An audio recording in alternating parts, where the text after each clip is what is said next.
So you've probably heard Elon Musk talk about his vision for the future. He has this term for it, sustainable abundance. Sounds pretty great, right? A world with no scarcity. But what does that actually mean? And more importantly, could it ever really work? Let's get into it. At its core, the promise is actually really simple, but man, is it powerful. We're talking about a future where those fundamental stresses of just surviving, finding food, water, a roof over your head, are just gone for everyone on Earth. Think about that for a second. So again, what is this thing he calls sustainable abundance? How in the world would we even get there? Is this a legitimate blueprint for a better world? Or is it just, a sci-fi fantasy? Well, that's exactly what we're going to unpack. Okay, so first things first, how do you even make abundance? According to this whole vision, the answer isn't what you'd expect. It's not about new laws or economic policies. It's about harnessing one single, incredibly powerful technological engine. And here's the definition. Sustainable abundance isn't magic, it's a formula. It's basically two key ingredients. First, you've got mass automation, and I mean mass automation. Think millions of humanoid robots like Optimus doing all the work. Then, you pair that with abundant, clean energy. The idea is that with those two things working together, you could produce pretty much anything we could ever need and do it super cheaply and efficiently.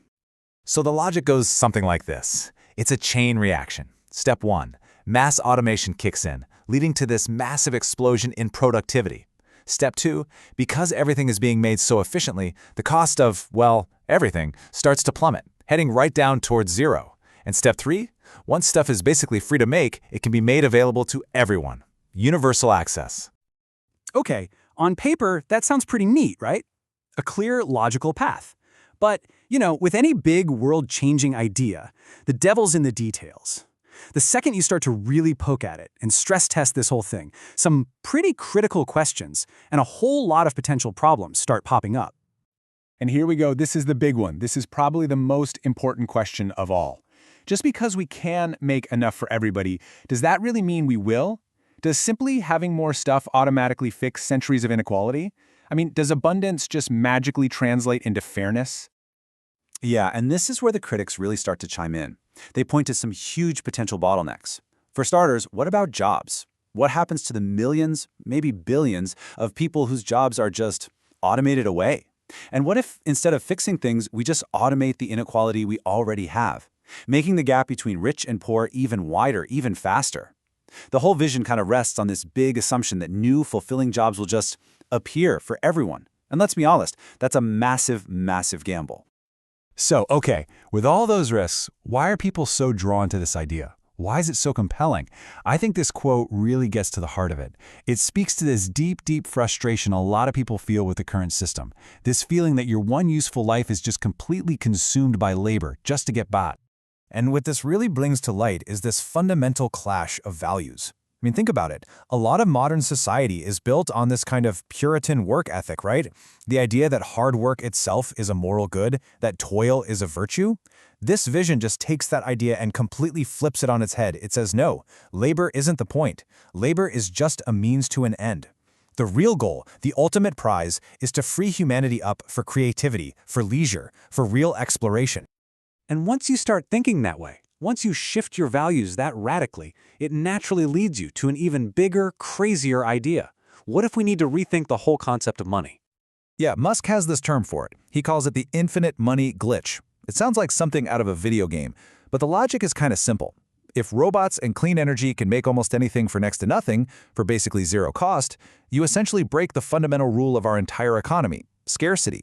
You create a glitch in the system. And that leads to a really profound question. If scarcity is gone, what's the point of money?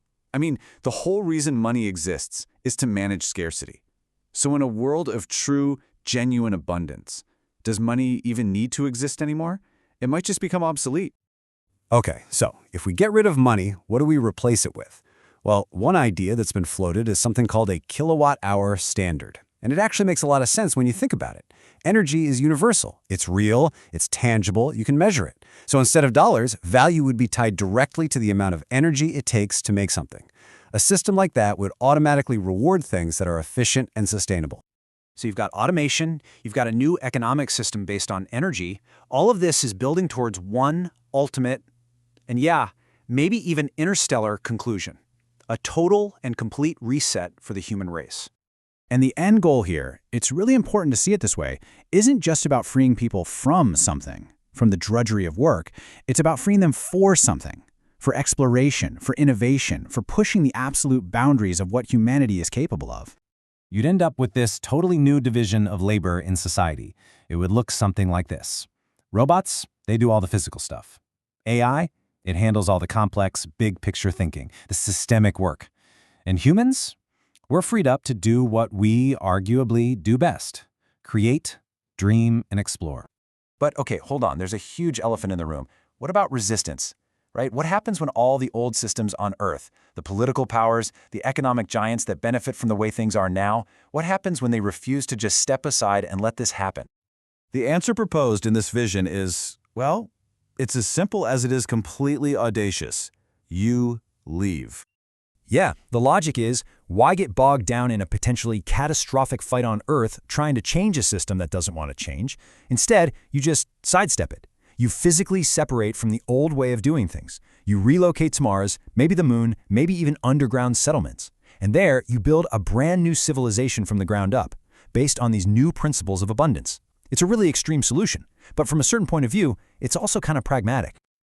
And that really leaves us with one last massive question to chew on. Is this whole idea of building a new world on Mars, is that the ultimate act of optimism, a testament to what we can achieve? Or is it the ultimate admission of failure, a sign that we've just given up on fixing the problems we've created right here on our own planet?